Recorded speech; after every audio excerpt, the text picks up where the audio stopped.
Assalamualaikum warahmatullahi wabarakatuh and a very good morning to all the viewers. So today, our group will be discussing about ways to prevent apostasy.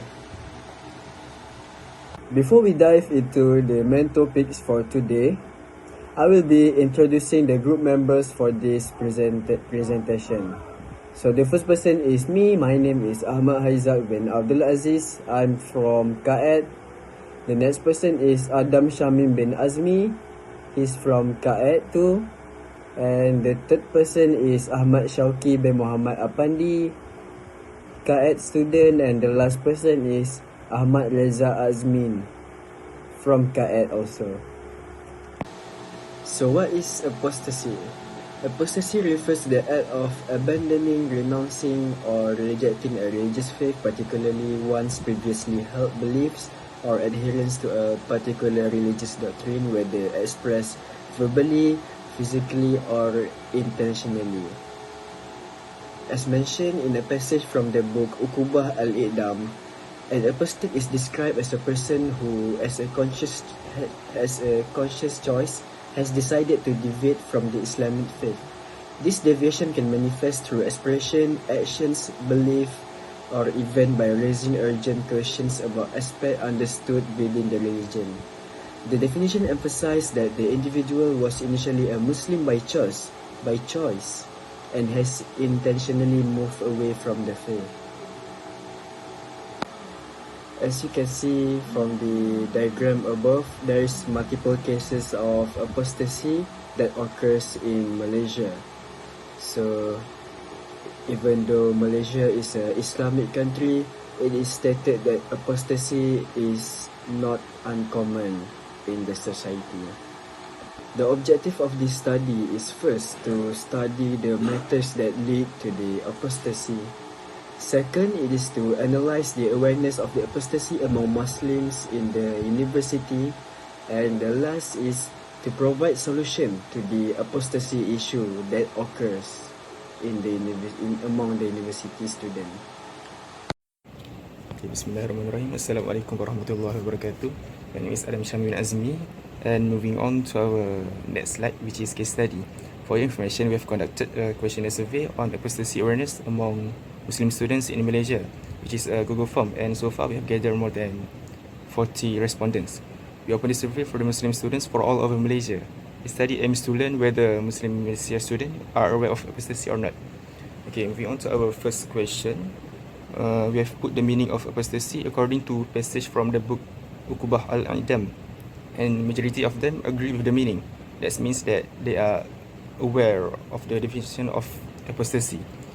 For our next question, we asked during their lifetime, do they personally came across conversation or situations involving apostasy? Half of them answered no. That means that they have no experience in confronting a person who apostate. And as you can see, 15.9% of them answer maybe. That means that they have no idea what apostate. They have no idea how people apostate. Okay, moving on to our third question. In the context of Muslim students, are there any particular difficulties or worries that they have on the issue of apostasy? And according to the data, there are 13 of them who answer yes, and if they answer maybe, that means that they aren't really aware of the apostasy. Based on 13 respondents who answer yes, we have choose 4 of their worries, which are increasing in apostasy, people who believe in Allah destiny and denying Allah fairness, believe the results and our journey set by Allah. The worries are the sins that can be forgiven by Allah for those who apostate. For our next question, we also ask their perspective on why do Muslims apostate. We don't force them to answer this question. So if they don't answer, that means that they aren't really aware, right? There are 33 respondents who answer this question. That means only 33 of our respondents are really aware of apostasy. For the fifth question, we ask them, do they believe that this apostasy could lead to serious issues? And majority of them answer yes, and there are 91% of them answer maybe. As I mentioned before, that means that they aren't really aware of apostasy. For our sixth question, we asked them, do they think there should be more discussion along with understanding among students about religious viewpoints, especially the problem of apostasy? If they answer yes, that means that they are worried that apostasy need to be prevented. I mean, like, they think that apostasy must be eradicated. And we also asked them what hudud law applicable to apostates. And we also don't force them to answer this question. If they answer, that means that they know the hudud law, and it's around 18 of them that answer correctly, which means more than half don't know the hudud law to apostates. For the last question, we asked them to what extent are they aware with the definition with the apostasy in relation to Islam. And only two respondents that they answered they are not aware, even though more than half of them don't really aware with the apostasy according to our data. Assalamualaikum warahmatullahi wabarakatuh. My name is AHMAD SYAUQI bin Muhammad APANDI. So I would like to share about how we can solve the apostasy matters in Malaysia. So our main idea is the strict dakwah. Alright, so how can this dakwah strict can be done?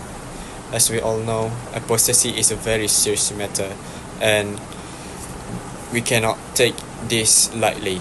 So the dakwah strict cannot be done by a mere person with zero knowledge about apostasy, and when they encounter a person that having a problem with apostasy, they will have a problem answering them, and this will make the dakwah strict very inefficient.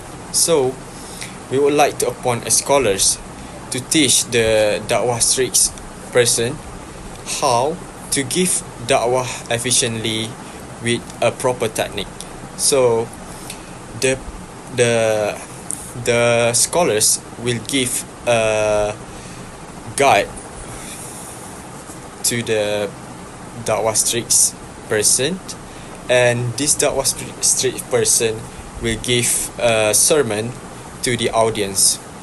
So this dakwah strict cannot be more than 5 minutes, or else the person will get bored and lose interest in the dakwah. So this dakwah strict have to be efficient and quick, so that these apostasy matters can be solved quickly. So our target is also not for in our campus only. So we would like to post a social media platform on how can we solve apostasy in Malaysia. So this sermon should be made into a video when the dakwah strict is happening. Alright, so let's move on to the target audience. So like I said, the target audience is of course the students in our campus, because the dakwah strict is happening in the campus. So other than the student, it also can be the staff of IIUM and the lecturer of IIUM. That's all. Thank you. As for the time that is suggested to be taking place, we have discussed with our groupmate, and we have decided that before the congregational prayer and after the congregational prayer is the best time window for us to carry out this activity, this street dakwah activity. Why? Because this is actually the peak hour for the time of people who actually comes to the mosque. So this is the time that we suggest for the street dakwah to take place. So there are 3 locations that we discussed and decided that are suitable for the street dakwah to take place in. for the first part is actually the cafe area, the second one is the masjid area, and the third one is a common meeting place for students. The third one is a bit open-ended. So the first one first. The first one is actually the cafe area. Why this is a suitable area? This is because people will always go to the cafe every day because they will get their food, and that is the opportunity for us to give out the street dakwah. As for the second one is actually this masjid area. Masjid area, why? Because masjid area is at the center of the IIUM campus. So people will round up there, especially where the new store SYAMIM there. People will come there and encounter us, and we will have the biggest opportunity to give out the street dakwah. And as for the third one, is actually dependable on the street dakwah. A common meeting place could be in Kaet, could be in Koe, could be in anywhere you think that is suitable for people. After this street dakwah takes place, we aim to achieve 4 outcomes. For the first one, spark Muslims' curiosity to develop a deeper love for Islam. Number 2, lower the apostasy rate. 3, assist Muslims in avoiding misdirection. 4 is raising Muslims' awareness of apostasy. So, the first point is due to the fact that giving da'wah causes people to gain knowledge about the things that they don't know yet. So new knowledge. What would they do? It would develop into a deeper curiosity and a deeper love for Islam. So for the second one is by embedding self-consciousness, by telling them that what they do is kind of wrong. What they happen to do is actually somewhat wrong. So this will lower the apostasy rate by giving them self-consciousness. And so does number 3, is actually the same, but in different ways. So, how is it different? So for the third part, avoiding misdirection means to repair. If they went astray, you get them back on track. And for the fourth part, the last one, is actually to raise Muslims' awareness of apostasy. Because some people, they actually don't know that they are committing the apostasy. So, this is all. Fuck. If this is not a bigger reason than to say no to apostasy, then we are sorry that we don't know what to do. Thank you for watching this presentation. Please have a good day or a good evening or good life ahead of you. May Allah bless you. Assalamualaikum.